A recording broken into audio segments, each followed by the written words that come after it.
Namaste Bhaktivedanta Swami Iti Namine.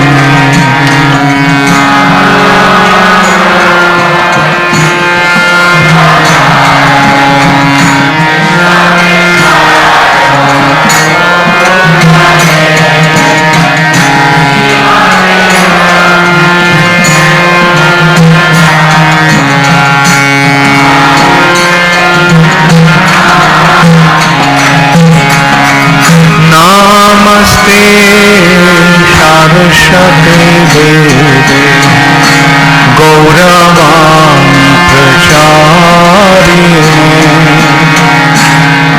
Nirvishesha Shunnavadi Paschata Vishotari.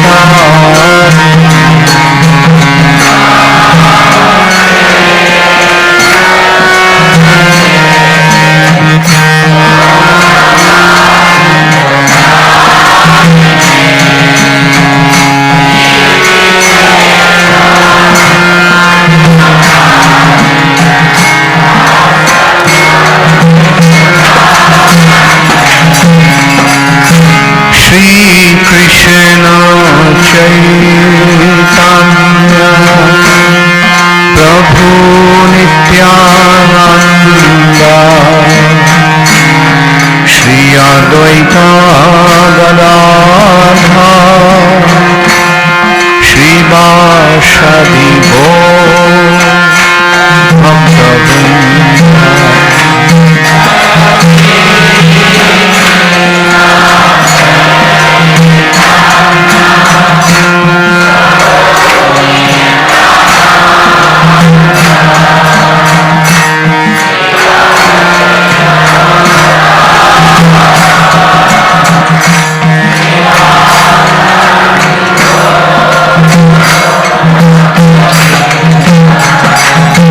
Jaya Shri Krishna Chaitanya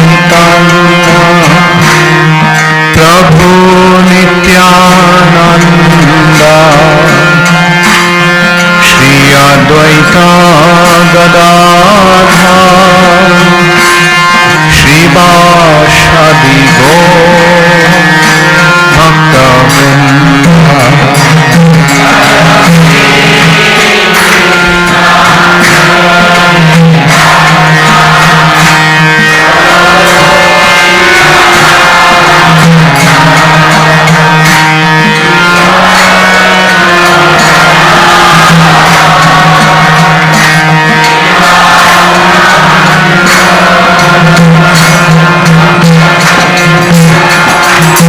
Jaya Shri Krishna Chaitanya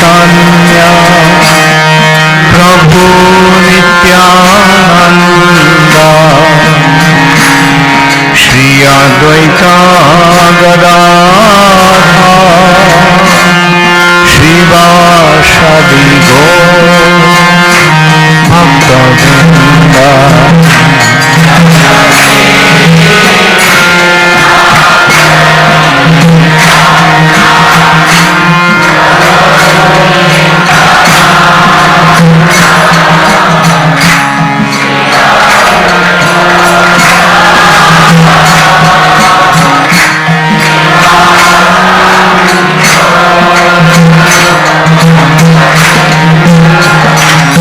Hare Krishna,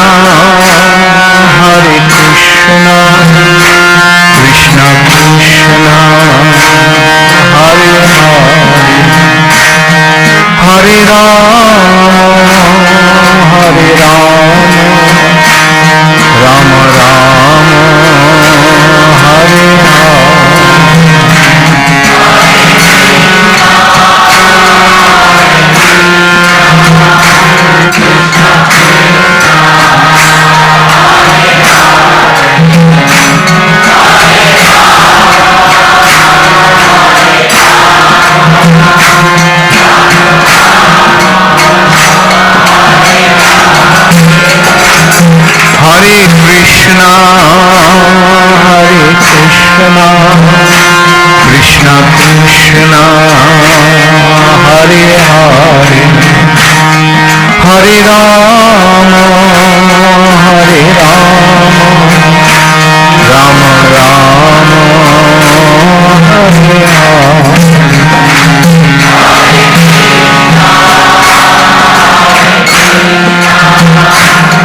Hare Krishna, Hare Krishna, Krishna Krishna, Hare Hare, Hare Rama, Hare Rama, Rama Rama, Hare Rama,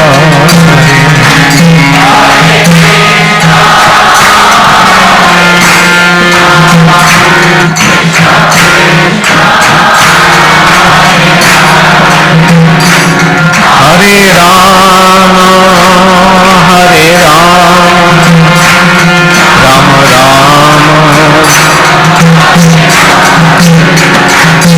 Hare Krishna, Hare Krishna, Krishna Krishna, Hare Hare, Hare Rama, Hare Rama, Rama Rama,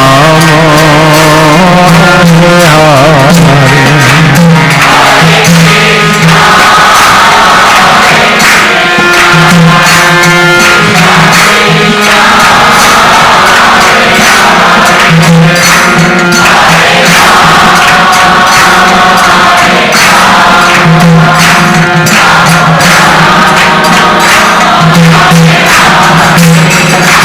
Nitai Gaur Hari Bo,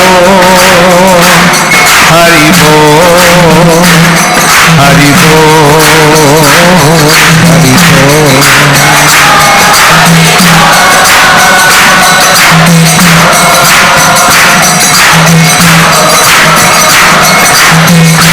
Jaya Jaya Prabhupada,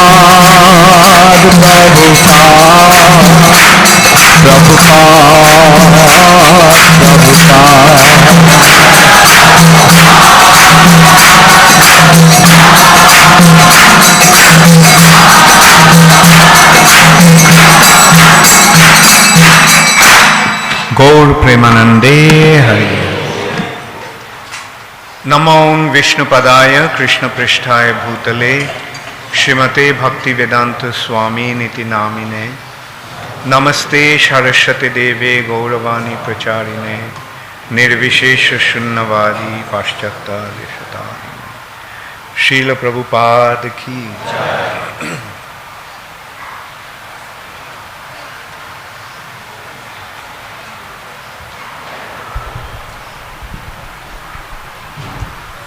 হরে কৃষ্ণ। কালকে একটা বিশেষ অনুষ্ঠান, একটা বিশেষ পর্ব আছে, সেটি কি? গোবর্ধন পূজা। বাঙালিরা সাধারণত গোবর্ধন পূজা করতো না, এই ইস্কনের দৌলতই হচ্ছে, তাই না? হ্যাঁ, বাঙালিদের ছিল কালী পূজা, বাঙালিদের পরিবর্তন হচ্ছে। কালী পুজো কারা করে এটা নিয়ে কেউ বিচার করেছেন কখনো? কালী পুজো কারা করে? কালী পুজো কখন হয়? অমাবস্যার রাত্রে হয়। কালী পুজো কোথায় হয় বা কোথায় হতো সাধারণত কালী পূজা? কালী মন্দির কোথায় থাকতো? হ্যাঁ, শ্মশানে। আর হ্যাঁ, জঙ্গলের মধ্যে। জঙ্গলের মধ্যে অমাবস্যার রাত্রে গিয়ে কালীর পূজা করা কোনো ভদ্রলোক করতো? হ্যাঁ, কারা করতো কালী পূজা? ডাকাতেরা করতো কালী পূজা। হ্যাঁ, মায়ের আশীর্বাদ নিয়ে ওরা অমাবস্যার রাতে যখন সব ঘুটঘুটে অন্ধকার, তখন ওরা ডাকাতি করতে যেত। কিন্তু আজকে কি অবস্থা দেখুন, কলির দৌলতে, কলির প্রভাবে এখন ভদ্রলোকেরা শহরে কালী পূজা করছে। হ্যাঁ, কিন্তু আসলে কি পূজা হওয়া উচিত সেই দিনটিতে? হ্যাঁ, সেই দিনটিতে গোবর্ধন পূজা হওয়া উচিত। আরেকটা জিনিসও হয় সেদিন, দীপাবলি। দীপাবলিটা কালীর পুজোর জন্য নয়, দীপাবলিটা রামচন্দ্রের অযোধ্যায় আগমনের দ্যোতক। আচ্ছা, তাহলে আমরা এখন গোবর্ধন সম্বন্ধে একটু আলোচনা করব। গোবর্ধন কোথায়? গোবর্ধন কে? স্বয়ং ভগবান কৃষ্ণ। গোবর্ধনের আবির্ভাব কিভাবে হলো? কার কার জানা আছে? গোবর্ধনের আবির্ভাব কিভাবে হলো? তুমি হাত তুলেছ। Very good. হ্যাঁ, ভগবানের হৃদয় থেকে, কৃষ্ণের হৃদয় থেকে গোবর্ধনের আবির্ভাব হয়েছে। এবং কেন হলো? কেন কৃষ্ণের হৃদয় থেকে গোবর্ধনের আবির্ভাব হলো? কৃষ্ণ যখন এই ভূলোকে, এই জগতে, এই পৃথিবীতে যখন লীলা করতে মনস্থ করলেন, তখন তিনি রাধারানীকে বললেন। রাধারানী বলল, আমি যাব না, এই পৃথিবীতে, এই জড় জগতে আমি যেতে চাই না। এই বৃন্দাবন ছেড়ে, যমুনা ছেড়ে আমি যেতে চাই না। তখন কৃষ্ণ প্রতিশ্রুতি দিল, ঠিক আছে, আমি বৃন্দাবনে নিয়ে যাব। তাই গোলক ছেড়ে তিনি যেতে চাননি। তো তিনি গোলকে 84 ক্রোশ অংশ নিয়ে এই পৃথিবীতে পাঠিয়ে দিলেন কৃষ্ণ। তখন রাধারানী বললেন যে তোমার সঙ্গে লীলাবিলাসের জন্য একটা নির্জন স্থান তৈরি করবে তো ওখানে, যেখানে আমরা মিলিত হতে পারবো। তখন কৃষ্ণ ভাবলেন যে নির্জন স্থান কোথায় পাওয়া যাবে? নির্জন স্থান, ওটা প্রভুপাদকে পড়ে।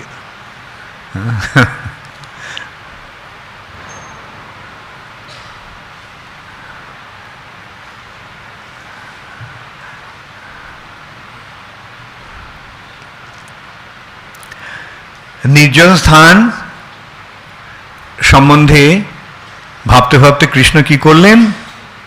তার হৃদয়ে দেখলেন। সেটাই সবচেয়ে নির্জন স্থান নয় কি? তখন কৃষ্ণের হৃদয় থেকে একটা জ্যোতি বেরিয়ে এলো। সেই জ্যোতিটি ক্রমশ একটা পর্বতের আকার ধারণ করল। তিনি হচ্ছেন গোবর্ধন।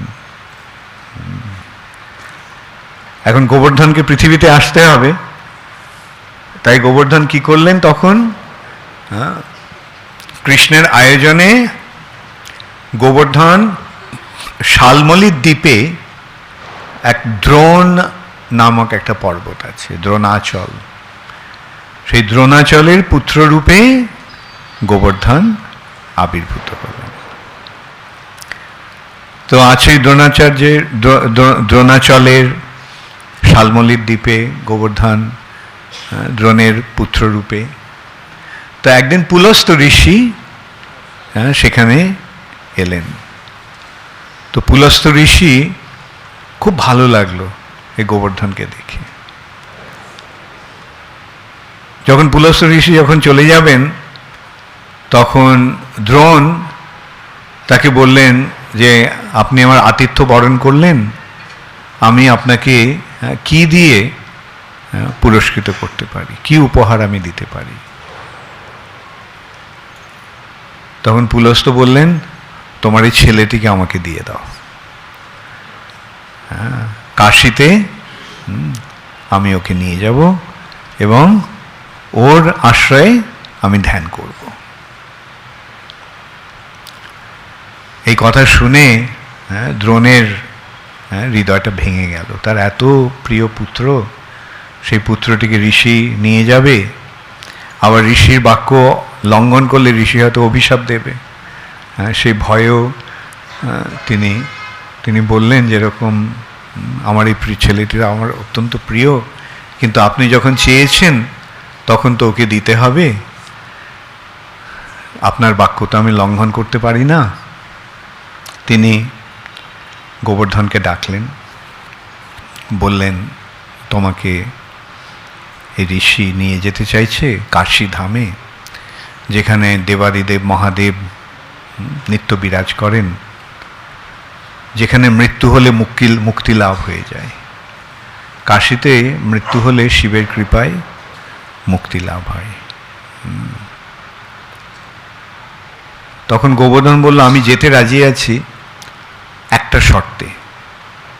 প্রথম কথা, এই ঋষি আমাকে কিভাবে নিয়ে যাবে?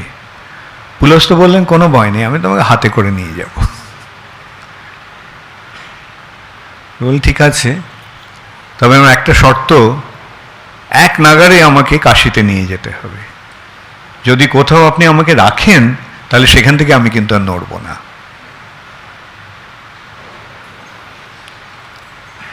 বললেন ঠিক আছে, প্রতিশ্রুতি দিলেন। তো গোবর্ধনকে নিয়ে পুলস্ত্য ঋষি যাচ্ছেন। যখন বৃন্দাবনের ওখানে এসছে গোবর্ধনে, তখন মনে হলো যে এখানে তো কৃষ্ণ লীলাবিলাস করবেন কিছুদিন পরে, তো এই স্থানটি তো আমি এই স্থানটি সবচাইতে মনোরম স্থান, যেখানে কৃষ্ণের লীলা হবে। তখন গোবর্ধন কি করলো, তার ভারটা এত বাড়াতে লাগলো যে পুলস্ত্য ওই ভারের চাপে শ্রান্ত হয়ে ক্লান্ত হয়ে পুলস্ত্য তার প্রতিশ্রুতির কথা ভুলে গিয়ে গোবর্ধনকে ওখানেই নামিয়ে দিলেন। দিয়ে তারপরে স্নান আহ্নিক করে যখন পুলস্ত্য ফিরে এসেছেন, তখন গোবর্ধনকে নাড়াতে পারছে না এক চুলো, শত চেষ্টা করে।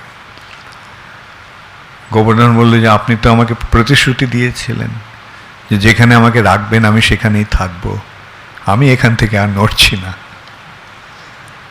পুলস্ত্য বললে, দেখো তোমাকে তো আমার কাশীতে নিয়ে যাওয়ার কথা আমি বলেছি।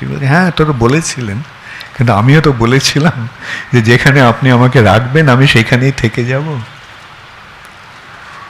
তখন পুলস্ত্য কুপিত হয়ে গোবর্ধনকে অভিশাপ দিলেন, হ্যাঁ, যে প্রতিদিনে তিল তিল করে তোমার ক্ষয় হবে। এইটি হচ্ছে গোবর্ধনের ইতিবৃত্ত। গোবর্ধন কোথায়? গোবর্ধন বৃন্দাবনে। গোবর্ধন বৃন্দাবনে নয়, বৃন্দাবন গোবর্ধনের কোলে আছে। এই যে গিরিরাজ, তিনি গিরিরাজ।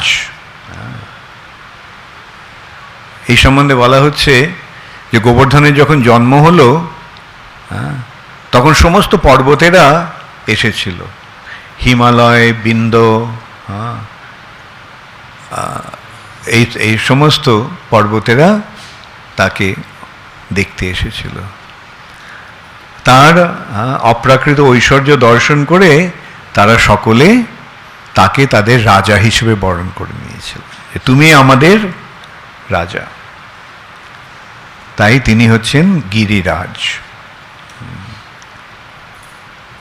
অন্য কোনো পর্বত কিন্তু গিরিরাজ নয়, এক গোবর্ধনই হচ্ছে গিরিরাজ।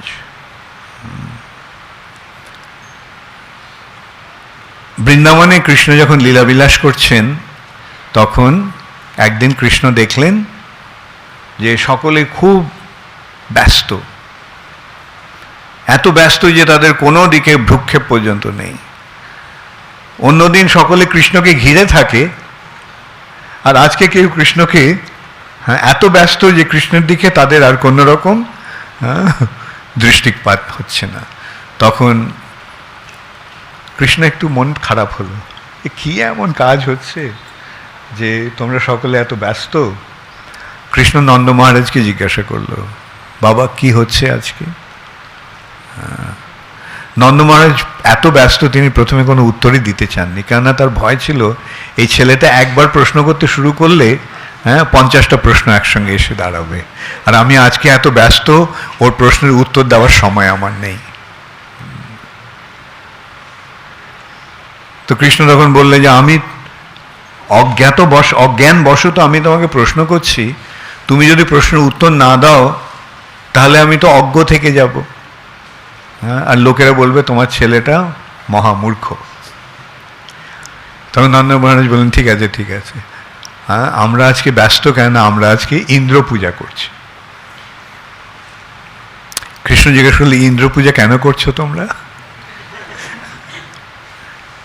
নন্দ মহারাজ ভাবলেন এই শুরু হলো। নন্দ মহারাজ তাড়াতাড়ি উত্তর দিলেন যে আমরা বৈশ্য, তো আমরা গোপালন করি আর কৃষিকাজ করি, তো সেই জন্য আমাদের বৃষ্টির প্রয়োজন, আর ইন্দ্রের প্রভাবেই বৃষ্টি হয়।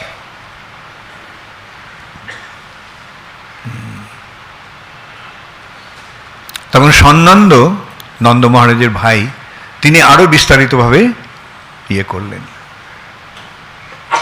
যে ইন্দ্রের প্রভাবে সূর্যের কিরণে জল বাষ্পীভূত হয়, সেই জলগুলি মেঘে পরিণত হয়, তারপরে বায়ু সেই মেঘগুলিকে চারদিকে ছড়িয়ে দেয়,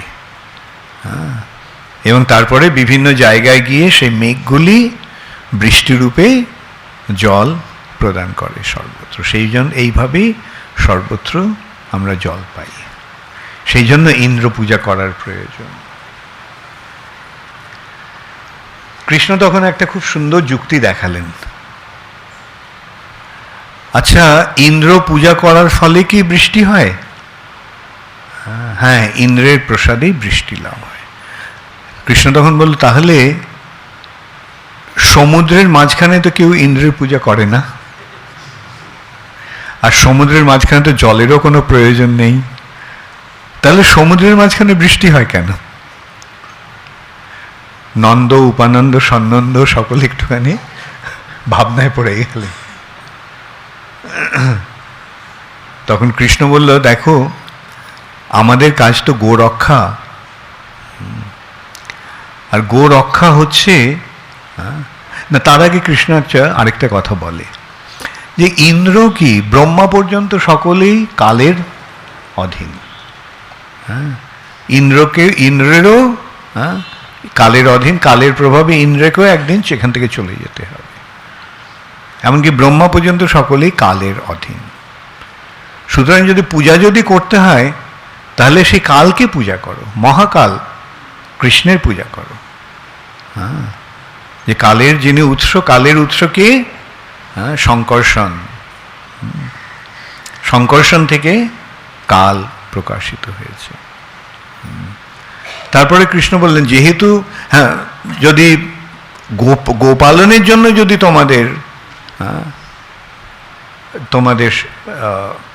বিচার থাকে, তাহলে গোবর্ধন, হ্যাঁ, গোবর্ধনের পূজা করা উচিত। কেন? গোবর্ধনের কৃপাতে গোবর্ধন হবে। আর দেখো, গোবর্ধন সবকিছু দিচ্ছে। আমাদের গরুগুলো কোথায় চড়ে, কোথায় নরম ঘাস খায়? গোবর্ধনের পাদদেশে। সেই গোবর্ধনের থেকে যে ঝর্ণা, সেই ঝর্ণার জল আমরা পান করি। গোবর্ধনের গুহাতে আমরা আশ্রয় নিই। হ্যাঁ, যখন বৃষ্টি হয় তখন আমরা গোবর্ধনের গুহাতে আশ্রয় নিই। গোবর্ধনের বনে আমরা খেলা করি। হ্যাঁ, এইভাবে কৃষ্ণ বেশ কিছুক্ষণ ধরে গোবর্ধনের মহিমা কীর্তন করলেন। ইতিমধ্যে নন্দ মহারাজ বললেন ঠিক আছে, কৃষ্ণ যেটা বলছে আমরা সেটাই করব, চলো আমরা ইন্দ্র পূজা না করে গোবর্ধন পূজা করব। এবং সেইটি এই শুক্লা দ্বিতীয়ার মহোৎসব শুভক্ষণে এই গোবর্ধন পূজা। গতকাল অমাবস্যা গেছে, আজকে প্রতিপদ, কালকে দ্বিতীয়া। তো সেই দ্বিতীয়ায় এই গোবর্ধনের পূজা। এই গোবর্ধন পূজা তারা কি করলেন? প্রথমে সকলে গোবর্ধনকে দুধ দিয়ে স্নান করালেন। আবার এখানে বলা হচ্ছে কিরকম দুধ? যে সাদা গরুর সাদা দুধ। কোন দুধ দিয়ে? সাদা গরুর দুধ দিয়ে গোবর্ধনের কে স্নান করানো হলো। তারপরে গঙ্গা জল, যমুনা জল দিয়ে স্নান করানো হলো। তারপরে পঞ্চগব্য, পঞ্চ অমৃত দিয়ে গোবর্ধনের অভিষেক করে গোবর্ধনের পূজা হলো। তারপরে তারা কি করলেন, সমস্ত ইন্দ্র পূজার যে সমস্ত আয়োজনগুলো করা হয়েছিল সব নিয়ে গিয়ে তারা গোবর্ধনের ওখানে রাখলেন। আচ্ছা, এখানে কৃষ্ণ তাদের আরেকটা প্রশ্ন করেছিল, তোমরা যে ইন্দ্র পূজা করো, এই যে ইন্দ্রকে যে এইগুলো নিবেদন করছো, এই খাবার, সেই খাবারগুলো কি ইন্দ্র খায়? নন্দ মহারাজ বললেন, না, ইন্দ্র খায় না, ইন্দ্র দর্শন করে সেগুলি গ্রহণ করে তৃপ্ত হন, দর্শন করে তৃপ্ত হন। তো কৃষ্ণ তখন বললেন যে এই গোবর্ধন কিন্তু এগুলো খাবে, তোমরা যেগুলো দিচ্ছ। ওরা তখন বললেন, গোবর্ধন কি করে খাবে? কৃষ্ণ বললেন, ঠিক আছে, তোমরা স্বচক্ষে দেখবে গোবর্ধন কি করে খায়। হ্যাঁ, তো এইভাবে গোবর্ধনের ওখানে অন্নকূট স্থাপন হলো।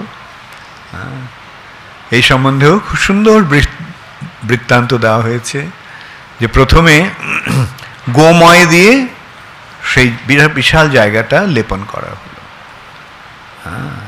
গোবর্ধনের সামনে, তার উপরে সেখানে কলা পাতা পাতা হলো। অন্নকূটটা কিভাবে হবে তার বর্ণনা এইভাবে হচ্ছে, কলা পাতা বিছানো হলো। তারপরে প্রথমে চাপাটির স্তূপ রাখা হলো, চাপাটির পরে পুরি পরাঠা স্তূপ রাখা হলো। হ্যাঁ, তারপরে অন্ন এবং অন্ন দিয়ে প্রস্তুত যে সমস্ত আহার্য সেগুলো স্তূপীকৃত করা হলো। তারপরে সেখানে পাকোড়া, সবজি, মন্ডা, মিঠাই সব দিয়ে সাজানো হলো। তারপরে সেই গোবর্ধন পর্বতের থেকে, মানে সেই অন্নকূট থেকে ঘিয়ের ঝর্ণা বইয়ে দিল, ঘিয়ের ধারা। এইভাবে গোবর্ধনকে অন্নকূট নিবেদন করা হলো। জয় শ্রী শ্রী রাধা গোবিন্দ শ্রীমন মহাপ্রভু কি জয়। জয় শ্রী শ্রী জগন্নাথ বলদেব সুভদ্রা মহারানী কি জয়। শ্রী শ্রী যশোদা কৃষ্ণ কি জয়।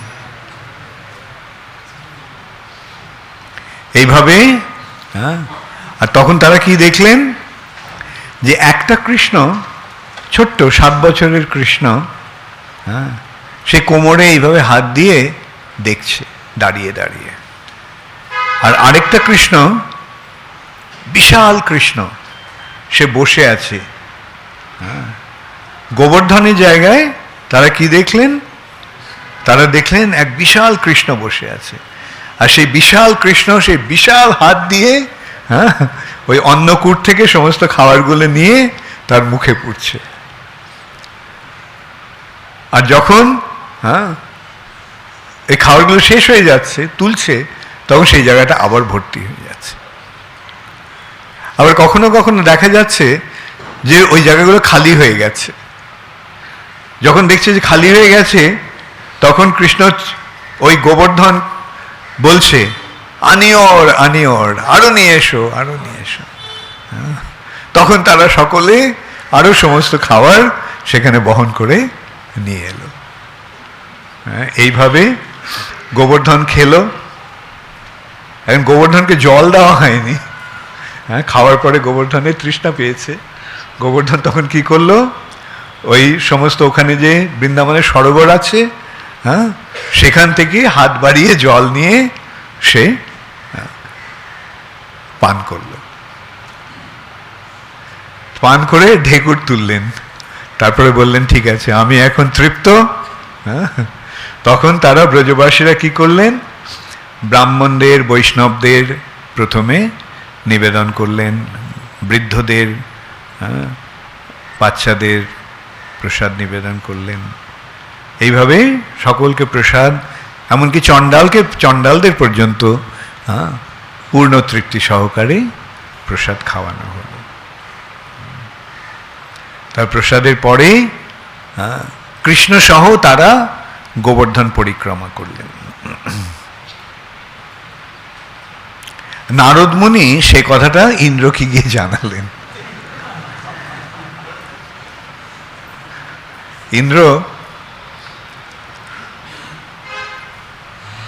তুমি দেখেছো ওরা কি করলো? তোমার পুজো না করে ওরা গোবর্ধনের পূজা করলো। এটা সেই কথা শুনে ইন্দ্র অত্যন্ত কুপিত হয়ে, অত্যন্ত ক্রুদ্ধ হয়ে বলে, এত বড় স্পর্ধা, আমার পুজো না করে ওরা একটা পাহাড়ের পুজো করলো। ঠিক আছে, এই ব্রজবাসীরা, এই যে ব্রজবাসীদের আমার একটা শিক্ষা দিতে হবে। তখন ইন্দ্র প্রলয়কালীন যে মেঘ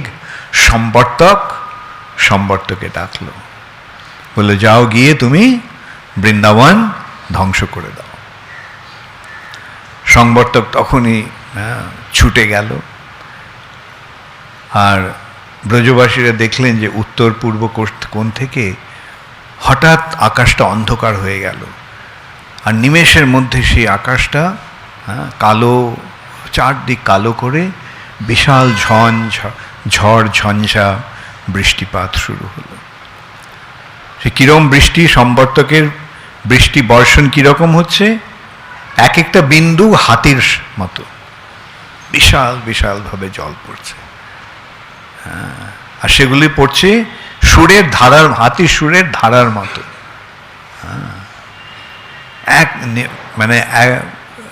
এক নাগারে বৃষ্টি হতে লাগলো এইভাবে, সঙ্গে আছে ঝঞ্ঝা।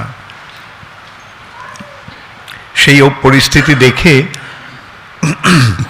ব্রজবাসীরা অত্যন্ত ভয়ার্ত হয়ে কৃষ্ণের কাছে গিয়ে বললেন, দেখো কৃষ্ণ, তোমার কথায় আমরা ইন্দ্র পূজা বন্ধ করলাম, আর তার ফলে দেখো এখন কি অবস্থা।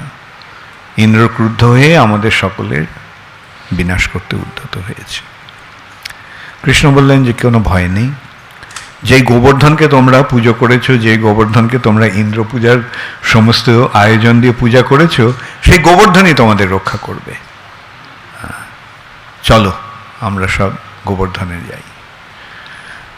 তখন তারা গোবর্ধনের ওখানে গেলেন, আর সেখানে গিয়ে কৃষ্ণ কি করলেন, অনায়াসে একটা বালক যেভাবে একটা ব্যাঙের ছাতা তুলে ধরে, একটা হাতি যেমন একটা পদ্মফুল তার সুরে ধরে রাখে, সেরকম অবলীলাক্রমে কৃষ্ণ তার বাঁ হাতের ওপরে গোবর্ধনকে ধারণ করলেন, বাঁ হাতের কোড়ে আঙ্গুলের উপরে।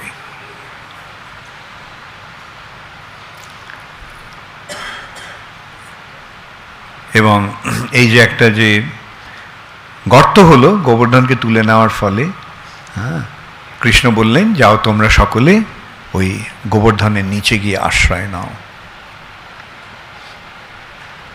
ব্রজবাসীরা সেখানে গিয়ে দেখল যে সেই যে একটা বিশাল গর্ত হয়েছে, সেই গর্তটা একটা গর্ত নয়, সে একটা খুব সুন্দর সিঁড়ি নেমে গেছে।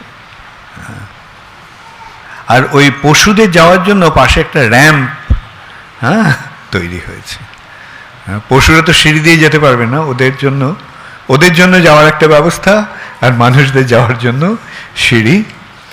নিচে গিয়ে তারা দেখলেন যে এটা একটা বিশাল হল ঘর, বিশাল অন্তহীন একটা হল ঘর। নিচে তো অন্ধকার হওয়ার কথা, কিন্তু সেই হল ঘরের দেয়ালে এত সমস্ত মণিমাণিক্য যে সেই মণিমাণিক্যের আলোতে সেই জায়গাটা আলোকিত হয়ে আছে। আর সেই মসৃণ মেঝে, এবং সেখানে নানা রকম খাদ্যদ্রব্যের সরঞ্জাম রয়েছে। তো সকলে মহা খুশি হয়ে সেখানে গেলেন। এদিকে ইন্দ্র তখন মনে হলো যে ইন্দ্র তখন বায়ুকে পাঠালেন, না ইন্দ্র প্রথমে বিদ্যুৎকে পাঠালেন, যাও তো গিয়ে দেখে এসো কি অবস্থা। তো নিমেষের মধ্যে বিদ্যুৎ এসে ফিরে গেছে। বিদ্যুতে আসতে যেতে কতক্ষণ লাগে, নিমেষের মধ্যে ফিরে গিয়ে বলছে, দেবরাজ, বৃন্দাবনের কেউ জীবিত নেই, সব মরে গেছে, একটা পিঁপড়ে পর্যন্ত সেখানে নেই। ইন্দ্র খুব খুশি হলো।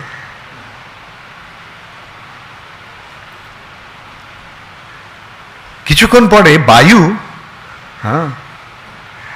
গিয়ে ইন্দ্রকে বলছে, ও যেটা বিদ্যুৎ যেটা বলেছে সেটা খবরটা ভুল। এই আপনাকে যে খাবারগাল দেওয়া হয়েছিল সেই খাবারটা খেয়ে এই পর্বতটা এত শক্তিশালী হয়ে গেছে যে ও আকাশে উড়ে গেছে। আর সব ব্রজবাসীরা ওর নিচে রয়েছে, আর ছাতার মতো ও সব ধরে আছে, আপনার বৃষ্টিতে ওর কিচ্ছু হচ্ছে না ওদের। আর এদিকে কৃষ্ণও দেখলেন যে বৃষ্টির জলগুলো তো নিচে নেমে আসছে, বৃষ্টির ধারাটা তো জলে ঢোকার যে ওই যে গর্তটা হয়েছে গোবর্ধন তোলার ফলে। তখন কৃষ্ণ কি করলেন? কৃষ্ণ সুদর্শনকে ডাকলেন আর অনন্ত শেষকে ডাকলেন। সুদর্শনকে কৃষ্ণ গিরিরাজের ওপরে স্থাপন করলেন, আর সেই সুদর্শন কি করলো? সমস্ত জলধারা, বৃষ্টির জলগুলি নিমেষে শুষে নিল। বৃষ্টি পড়ছে, সুদর্শন সব শুষে নিচ্ছে।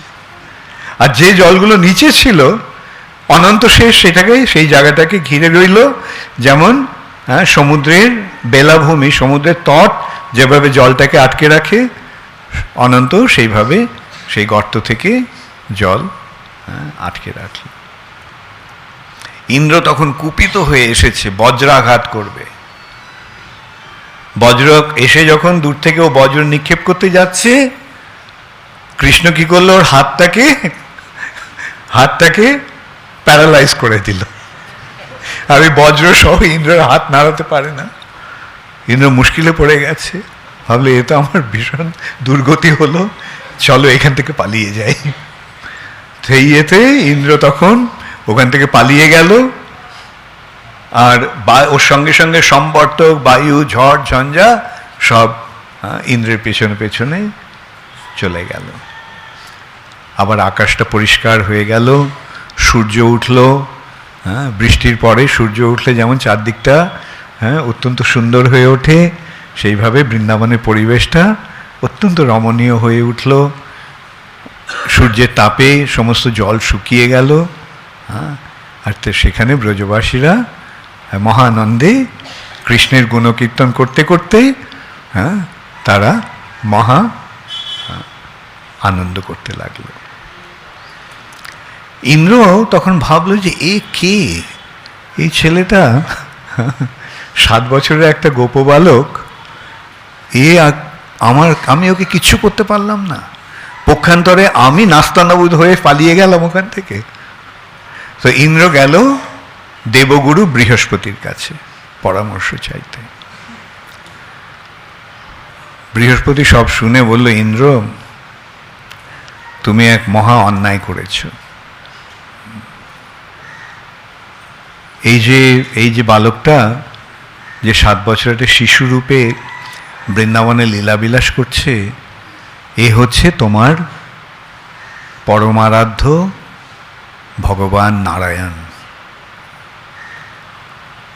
যখন ইন্দ্র যখন শুনল যে কৃষ্ণ নারায়ণ, তখন বায়ুতে একটা শুকনো পাতা যেভাবে থরথর করে কাঁপে, কৃষ্ণ ভয়ে ইন্দ্র ভয়ে কাঁপতে লাগলো। কাঁপতে কাঁপতে বৃহস্পতিকে জিজ্ঞাসা করলো, এখন আমি কি করব? বৃহস্পতি বললেন, মহা সমস্যা হয়েছে ইন্দ্র। তো তুমি একমাত্র হচ্ছে যে তুমি তার কাছে গিয়ে ক্ষমা চাও। তখন আবার বৃহস্পতি বললেন যে তুমি আগে এইভাবে যেও না, কেন ওর রাগ এখনো আছে। তো তুমি গেলে কি যা করবে তোমাকে নিয়ে তার ঠিক নেই। তুমি এক কাজ করো, সুরভিকে নিয়ে যাও। সুরভি কৃষ্ণের অত্যন্ত প্রিয়, আর সুরভিকে দেখলে হয়তো কৃষ্ণের ক্রোধ কিছুটা সংবরণ হবে। তখন সুরভিকে সামনে রেখে সুরভির লেজ ধরে সুরভির পেছনে লুকিয়ে লুকিয়ে ইন্দ্র কৃষ্ণের কাছে এলো। আর সুরভি তখন তার দুধ দিয়ে কৃষ্ণের অভিষেক করলেন। তখন কৃষ্ণ শান্ত হলেন, তখন ইন্দ্র এসে তার কাছে ক্ষমা ভিক্ষা চাইল। এইটি হচ্ছে গোবর্ধন লীলা। গোবর্ধন লীলার পরে আরেকটু একটা অংশ আছে যেটা গর্গ সংহিতাতে আছে। কৃষ্ণ তখন যখন আকাশ পরিষ্কার হয়ে গেল, কৃষ্ণ সকলকে বললেন যে এখন তোমরা ঘরে ফিরে যাও, আর কোনো ভয়ের সম্ভাবনা নেই। তখন ওরা সব চলে গেল, কিন্তু গোপ বালকেরা যারা ওই লাঠি দিয়ে, তাদের ছড়ি দিয়ে ঠেকা দিয়ে রেখেছিল গোবর্ধনকে, ভয় ছিল কৃষ্ণের হাত থেকে যদি পড়ে যায় গোবর্ধন, তো ওরা কৃষ্ণকে বলে, কৃষ্ণ তুমি আগে বেরিয়ে যাও, তারপরে আমরা বেরোবো। কৃষ্ণ বলল ঠিক আছে। এই বলে কৃষ্ণ অর্ধেকটা ভার ওদের ওপরে ছেড়ে দিলেন। গোবর্ধনের যে ভার, সেটা অর্ধেকটা ওদের আর দেওয়া মাত্রই ওরা সব মাটিতে পড়ে গেল, গোবর্ধনের ইয়েতে ভার সামলাতে না পেরে। তখন কৃষ্ণ আবার গোবর্ধনকে তুলে ধরলেন, আর ওই ছেলেরা তখন উঠে কৃষ্ণের গুণকীর্তন করতে করতে তারা বেরিয়ে এলো।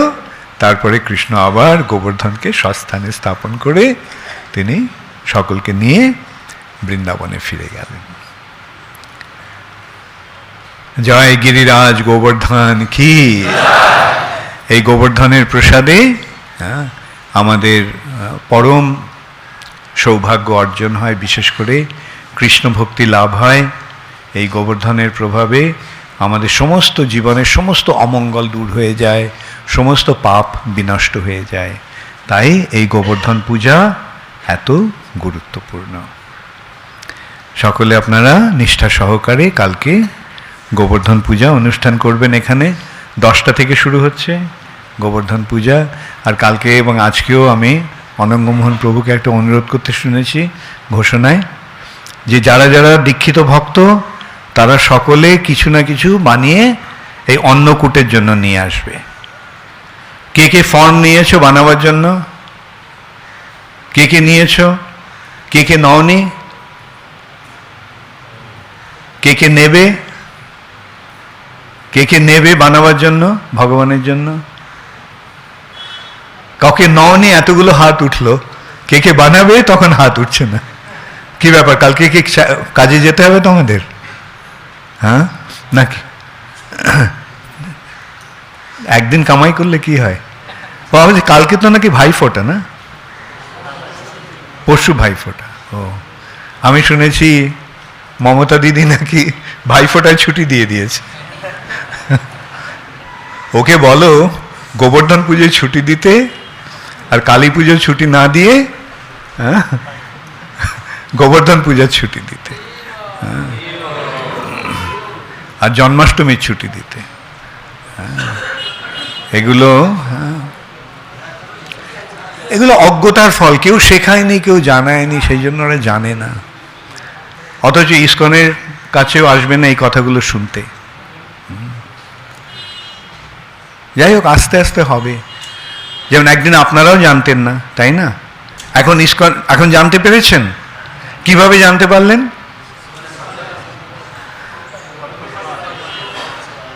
ইস্কনের প্রভাবে, তাই নয় কি? জেনে লাভ হয়েছে না ক্ষতি হয়েছে? ঠিক তো না? কালী পুজোটা আরো ভালো ছিল।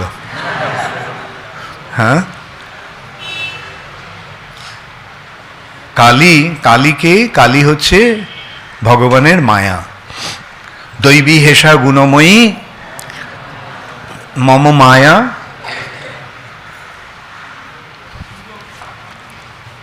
মায়া দূরত্বয়া। সেই যে মহামায়ার 3 রকমের রূপ হয়। প্রচণ্ড রূপ, স্নিগ্ধ রূপ, আর পালয়িত্রী রূপ। চণ্ডরূপ, উগ্ররূপ, স্নিগ্ধ রূপ। প্রচণ্ড রূপগুলি কি? কালী, চণ্ডী, চামুণ্ডা। এই মা কি হচ্ছেন? এই যে এই মা কে? কালী কে? মহামায়া কে? প্রকৃতি। প্রকৃতির বিভিন্ন রূপ আমরা দেখতে পাই। কখনো কখনো প্রকৃতি ভয়ঙ্কর রূপ ধারণ করে, ভূমিকম্প, অগ্নি উৎপাত, মহামারী, যুদ্ধ। এইতে কি হয়? জীবদের ধ্বংস হচ্ছে, প্রকৃতি ধ্বংস করছে। এই ধ্বংসকারী রূপটা হচ্ছে প্রচণ্ড রূপ। সেই রূপগুলি হচ্ছে কালী, চণ্ডী, চামুণ্ডা, ছিন্নমস্তা ইত্যাদি। আর উগ্র রূপটা কি? যেখানে তিনি অসুর সংহার করছেন। এই চণ্ডরূপে, প্রচণ্ড রূপে তিনি যাকে পাচ্ছেন তাকেই মেরে ফেলছেন, তাই না? সেই জন্য আপনারা জানেন যে ব্রহ্মা দেখলো, আরে এই তো জীব, এই তো জগৎ এখন তো নষ্ট হয়ে যাবে, যেভাবে কালী সকলকে সংহার করতে শুরু করেছে। তখন তিনি কি করলেন? শিবকে গিয়ে বললেন যে তুমি ওকে থামাও। তখন শিব কই করলেন? কালীর পথে শুয়ে পড়লেন, কালী যেখান দিয়ে যাবে, আর শিবের বুকে পা দিয়ে তখন কালীর চেতনা ফিরল, তাই না? কালী মূর্তি আমরা কিভাবে দেখি? নিচে শিবের গায়ে পা দিয়েছে, আর দিয়ে জিভ বার করেছে। জিভ বার করে কেন? লজ্জায়, অপরাধ বোধে। আমি কি করলাম? আমি আমার পতির বুকে পা দিয়ে দিয়েছি। এইভাবে কালীকে নিরস্ত করা হলো। আরেকটা রূপ দুর্গা রূপ, সেই রূপে তিনি কি করছেন? অসুর সংহার করছেন। তিনি অসুরদের সংহার করছেন আর সাধুদের পালন করছেন। আর তার স্নিগ্ধ রূপটা কি? অন্নপূর্ণা, জগদ্ধাত্রী। সেই রূপে তিনি সকলকে তাদের প্রয়োজনীয় বস্তুগুলো দান করছেন। আচ্ছা, এখন মার কি চণ্ডরূপটা দেখতে ভালো লাগে? যখন কিলচর থাপ্পড় মারে তখন ভালো লাগে না? তাহলে সেই রূপের কেন পূজা হবে? সেই রূপের পূজা কারা করবে? যারা কিলচর থাপ্পড় খাওয়ার যোগ্য তারা করে, যে দয়া করে আমাকে মেরো না। সেই পাপীরা তাই কালী পূজা করে, দুর্বৃত্তরা কালী পূজা করে।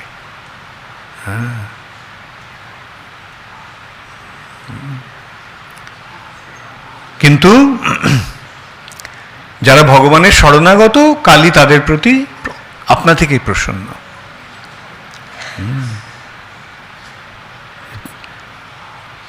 মা যদি দেখে ছেলে বাবার বশ্যতা স্বীকার করে বাবার সেবা করছে, মা খুশি হবেন না কুপিত হবেন? খুশি হবেন। তাই জন্য মা যখন দেখেন, মহামায়া যখন দেখেন যে আমরা সব ভগবানের সেবায় যুক্ত হয়েছে, তখন তিনি অত্যন্ত প্রসন্ন হন, এবং তখন তিনি আমাদেরকে সর্বতোভাবে কৃপা করে। তাই ভগবানের পূজা হলে আর দেবদেবীর পূজা করার প্রয়োজন হয় না।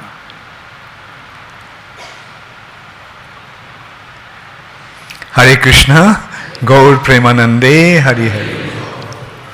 তাহলে কালকে সকলে ভালো করে গোবর্ধন পূজা করো। আচ্ছা, শুধু কি যারা দীক্ষিত তাদেরই সবাই আনতে পারে? আচ্ছা, যারা যারা 4টে নিয়ম পালন করছো, কে 4টে নিয়ম পালন করছো? আচ্ছা, তোমরা কে কালকে গোবর্ধন পূজায় নিবেদন নিয়ে আসতে চাও? ওকে, দীক্ষা না হলেও তোমরা আনতে পারো। ভালো করে ভগবানের সেবার জন্য নিয়ে এসো, গোবর্ধনের প্রসন্নতা বিধানের জন্য। হরে কৃষ্ণ, গৌর প্রেমানন্দে, হরি হরি। কোয়েশ্চেন আনসার থাক আছে। আচ্ছা, ঠিক আছে, প্রশ্ন দিয়ে।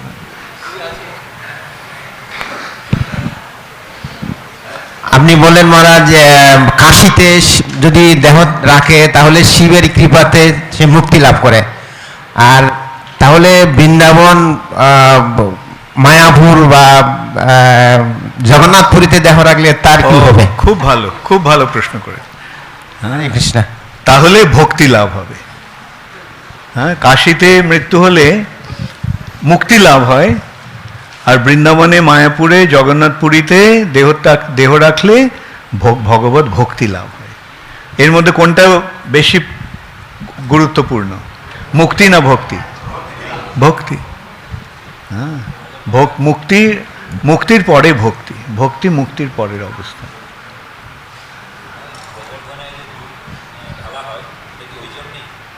না, গোবর্ধনকে অভিষেক করা হচ্ছে, অভিষেক করা হচ্ছে, গোবর্ধনের অভিষেক।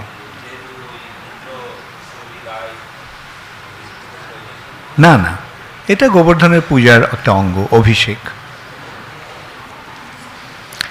আর কেন কোনো বিশেষ প্রশ্ন আছে যে প্রশ্ন না করলেই নয়?